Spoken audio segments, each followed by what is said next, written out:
Grand Rising, Grand Rising, Grand Rising, everybody. It's your man, your favorite man, Solomon Nelson, aka the Solo Sound. I come to you for just a short moment today, before we get into the solo moment of the day, which will come up after this video. Just to talk to you a little bit about the power as well as the danger of shoulda, coulda, wouldas. I stand before you, or I'm sitting down, child, before you today, at 31 years of age, and on my YouTubes, over 1,000 videos, 1,081 subscribers. On my Facebook, I sit before you with about almost, don't give me the line, because y'all know I have a long track record with that. Somewhere around 1,500 friends and about 1,300 followers. On my Instagram, I sit before you with about over 2,950 followers, and that down about a couple thousand videos. Um, and over on my TikTok, I'm at 281 or 282 today, on my way to 300, and very, very proud of it. Because I've been working.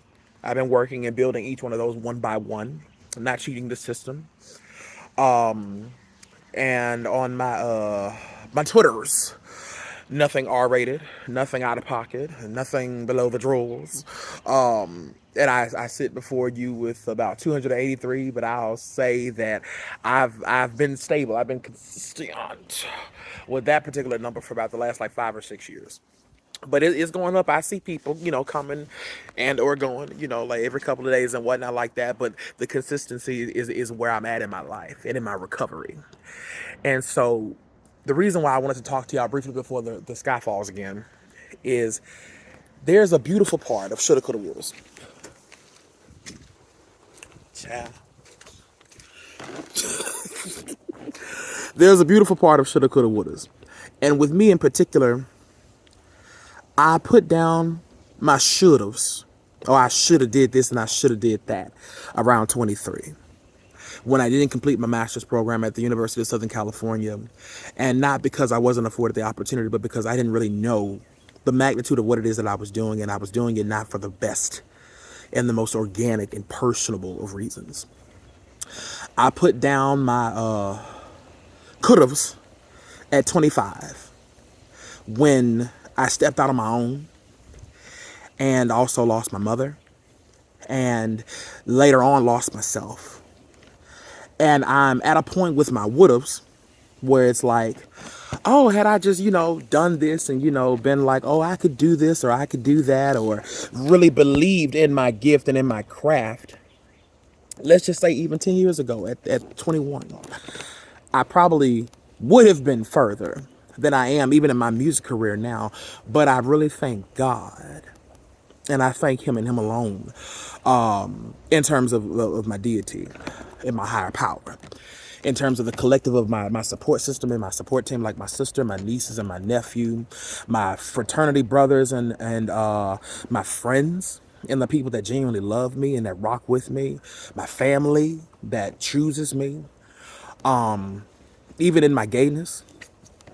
And even in my recovery from active addiction and drugs and alcohol and the whole shaboo wah ha ha yeah, or whatever you want to call it out here in the streets. But I'm not in the streets anymore.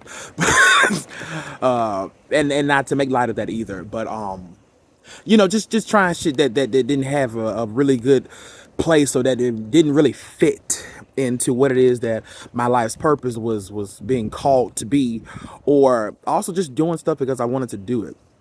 I've had to learn how, the same way I arrest the disease of addiction, I have to actively arrest my shoulda, coulda, wouldas. Because I find myself back down a very long, windy, and lonely road of misery, of pain, and of the convenience of misfortune, and also the convenience of misery. I'm sitting out here, even despite the rain. Let me step away. Lord, if you're trying to wash me, go ahead and wash me up, Jesus. Let me go ahead and take this off. My phone is water resistant. Praise God. I had to arrest my shoulda, coulda, wouldas and put away my, I don't want to say this wrong, but I had to put away temporarily my hopes, my wants, and my dreams until I developed some understanding of what could be if I were to just comply and obey to the Most High. I think back on a lot of conversations that I've had with my mother, that I've had with my sister, that I've had with my therapist, that I've had with certain friends and different people that God has chosen to appoint and to really put into my life. My pastor, Pastor Burke. I had to put my dreams up on a shelf and grow up. Literally and figuratively, I had to grow up in order to be able to reach them. I'm very appreciative that God allowed me to never lose my thirst and my desire and my passion and my fire for wanting to sing, for wanting to publicly speak, for wanting to travel, for wanting to do new things and think outside of the box. I have to thank God for renewing such a kindred and available spirit. Whether that had been by firing, whether that had been by a departure of my own choosing, whether that had been through a physical separation so that I could really understand whom he is in my life and what he is, because he is a spirit. He is not a thing to be played with. He's not a thing to be boxed in. He is a spirit. I had to arrest my shoulda, coulda, wouldas so that I could understand what is, so that I could understand who is, so that I could understand and overstand when is. Sometimes it's not your time. And that it doesn't have anything to do with the rest of the world. It has everything to do with your world and what dwells within it.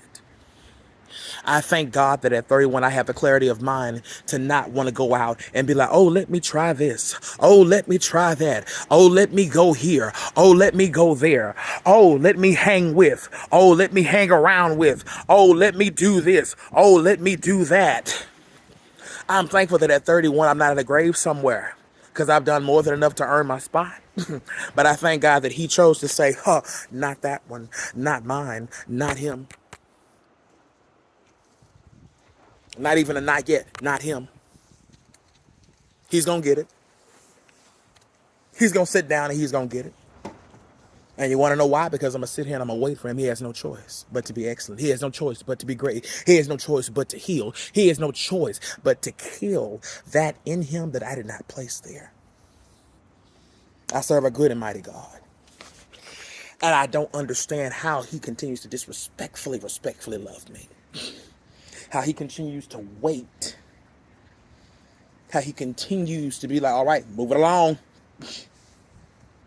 That despite whatever flag I choose to fly, he's the wind in my sail.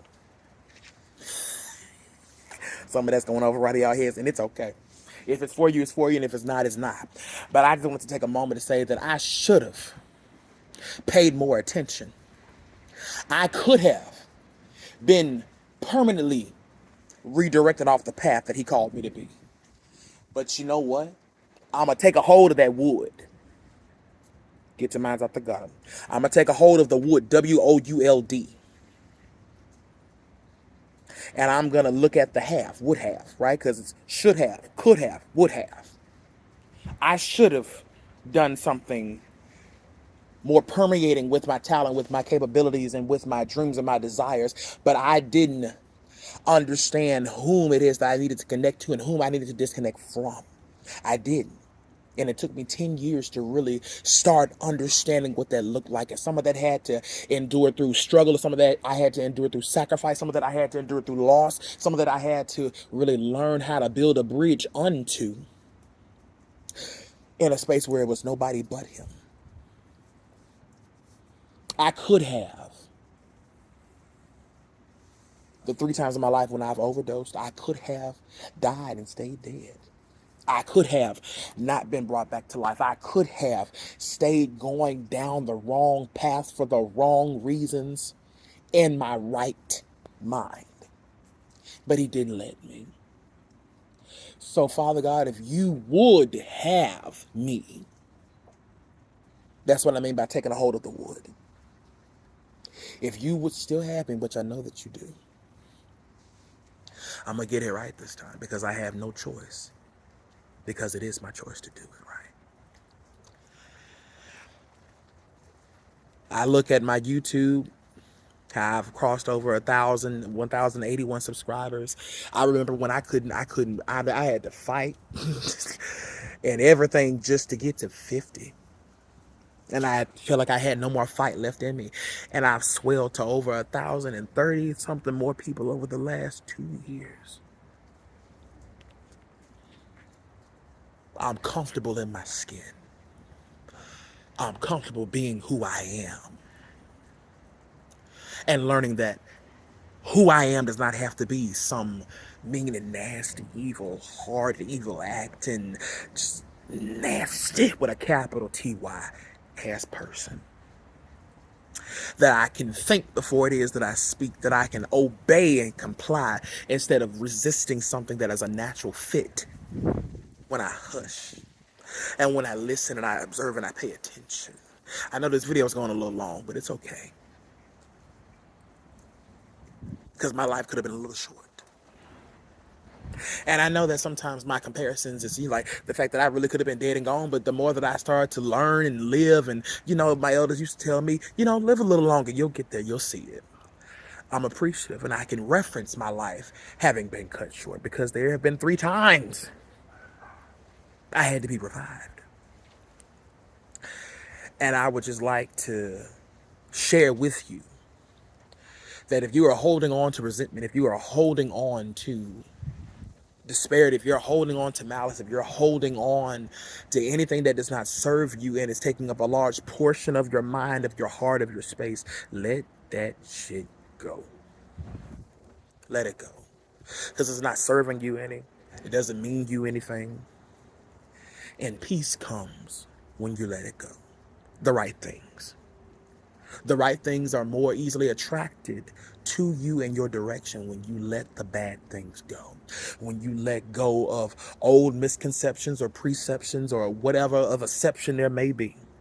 When you learn to let go of the things that have a hook in you, whether they be a vice like a drug or a chemical or a stimulant or a depressant or depression or rage and anger or use some other words. I don't like repeating the same words, but anything that you know that is unlike you, anything that you know that is unnatural, anything that you know that you done picked up from somebody else that you need to give back or you need to just drop it like baggage that does not belong to you, let it go.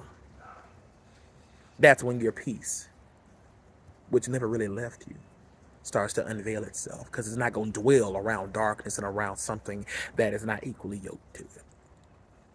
Neither is your success. Neither will good finances. Because sometimes you may not be the roadblock to things that you know that you deserve and things that you desire. It may be the company that you keep. It may be the place in which you stay. It may be the spaces in which you dwell. It may be in the ways that your mind and your mental are thinking and harboring around. So just be mindful in everything that you do to the best of your ability, because the victory is already yours. Have a good day.